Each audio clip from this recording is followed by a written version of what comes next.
এটা সব মানুষের লড়াই, সংবিধানের লড়াই, মর্যাদার লড়াই, নাগরিকতার লড়াই, ভোটের অধিকারের লড়াই।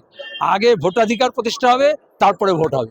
অফিসাররা চুরি, জোচ্চুরি, তোলাবাজি, গরু পাচার, কয়লা পাচার এই সবে পারদর্শী। তার একটা এই শুনানি ঠিক মতো করতে পারছেন না।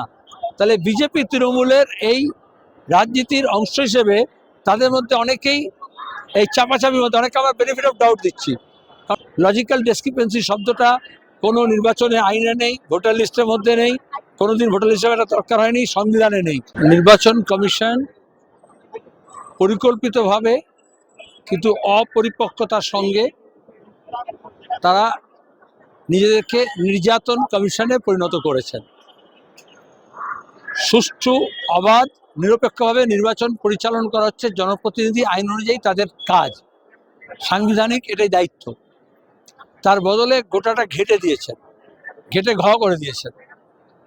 আর তার এটা আরএসএস এর পরিকল্পনা মাফিক তাদের টেক্সট বুক থেকে একটা চ্যাপ্টার তুলে নিয়ে এসে, যেটা মোদি বলছে না ডেমোগ্রাফিক মিশন, জনবিন্যাস, আরএসএস যে ক্যাম্পেইন করে হিন্দু রাষ্ট্র তৈরি করার জন্য, তারই একটা পদক্ষেপ।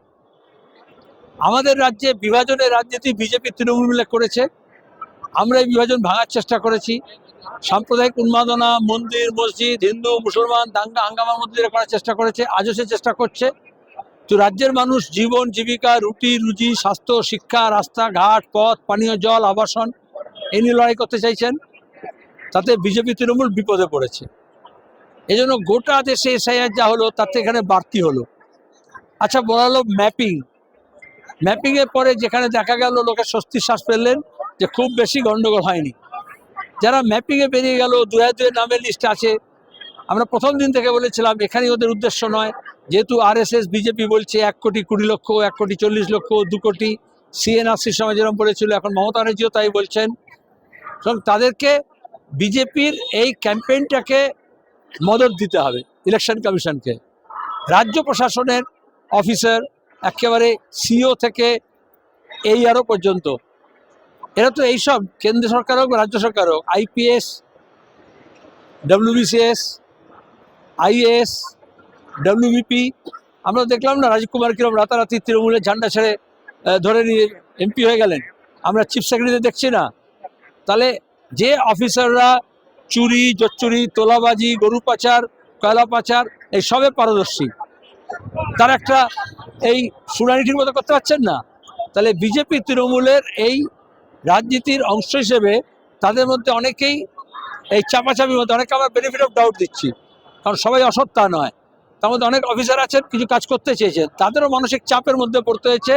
কারণ কন্ট্রাডিক্টরি ইনস্ট্রাকশন, ইসিআই একরকম বলছে, মুখ্যমন্ত্রী একরকম বলছেন, বিজেপি একরকম বলছে, তৃণমূল একরকম বলছে, BLO লেভেল থেকে একেবারে ওপর পর্যন্ত তারা বিভ্রান্ত হয়েছে অনেকেই, তাদের স্ট্রেস হয়েছে, স্ট্রেন হয়েছে। কিন্তু আসলে পাসিং দ্য বাক তো সাধারণ ভোটার যারা আছে, পিছিয়ে পড়া, অনগ্রসর শ্রেণী, তপশিলি জাতি, মতুয়া, মুসলমান, বিবাহিত স্ত্রী মহিলা এবং আনডকুমেন্টেড কমিউনিটি, তারা বিপদে পড়েছে। তাদের ব্যাপারে কোনো সিদ্ধান্ত নেওয়া হলো না, এক্সিকিউটিভ ফেল করলো। তাহলে আমরা আজকে এখানে এই জন্য এসছি সিওর কাছে যে কেন তোমরা চাইলে SIR এর নামে এই জিনিস, আর কেন এরকম করলে? যতটা তুমি চিবোতে পারো না ততটা তুমি কামড়ালে কেন? এত কম সময়ের মধ্যে কোনো প্রিপারেশন ছাড়া RSS মার্কা অ্যাপস নিয়ে জোর করে তারা এমন করলো যেখানে এই ঘেটে যাওয়ার অবস্থা হয়েছে। নির্বাচন করার প্রথম শর্ত হচ্ছে ঠিকঠাক ভোটার লিস্ট করার দায়িত্ব ইলেকশন কমিশনারের। তারা মানুষকে দায়িত্ব দিলেন, রাজনৈতিক দলগুলোকে দিলেন, আমরা ভোটার সহায়তা কেন্দ্র করলাম, ফর্ম ফিল আপ করা হলো, BLO সমস্ত কিছু আপলোড করার চেষ্টা করা হলো। কিন্তু দেখা গেল এমনই গলত করা হয়েছে ইচ্ছে করে, যেখানে আজকে 61 লক্ষ মানুষ বলা হচ্ছে লজিক্যাল ডেসক্রিপেন্সিতে আটকে গেছে। লজিক্যাল ডেসক্রিপেন্সি শব্দটা কোনো নির্বাচনে আইনে নেই, ভোটার লিস্টের মধ্যে নেই, কোনোদিন ভোটার লিস্টে এটা দরকার হয়নি, সংবিধানে নেই। প্রত্যেকটা আবিষ্কার করলেন, সবচেয়ে ইললজিক্যাল কাজ। এই জন্য আমরা ইলেকশন কমিশনের কাছে বলেছিলাম যাবো, ইলেকশন কমিশন বলছে সিওর কাছে যান। সিওর কাছে এসছি, সিও পালিয়ে গেছে, বলছে অন্য কোনো অফিসারকে দিন। আমরা বলছি যতক্ষণ না সিও আসছে, কথা বলছে, আমরা এখানে থাকবো, দরকার হলে রাত ভোর থাকবো, কালকেও থাকবো। কারণ 61 লক্ষের মানুষের ভোটাধিকার, সাংবিধানিক অধিকার, নাগরিকতা কেড়ে নেওয়ার চক্রান্ত হচ্ছে। তার উপর দাঁড়িয়ে এমন করেছে রিজিয়ন এবং রিলিজিয়ন স্পেসিফিক, যাতে মানুষের মধ্যে পাড়ায় পাড়ায় হিন্দু মুসলমানের মধ্যে ভাগাভাগি হয়ে যায়। এই ভাগাভাগি রাজনীতি আমরা চাইছি না। যাদের আটকেছে, যাদের আটকায়নি, তারা সবাই আমরা এককাট্ট হয়েছি। এটাকে সাম্প্রদায়িক শক্তিতে ব্যবহার না করতে পারে, বিভাজন না করতে পারে। এটা সব মানুষের লড়াই, সংবিধানের লড়াই, মর্যাদার লড়াই, নাগরিকতার লড়াই, ভোটের অধিকারের লড়াই।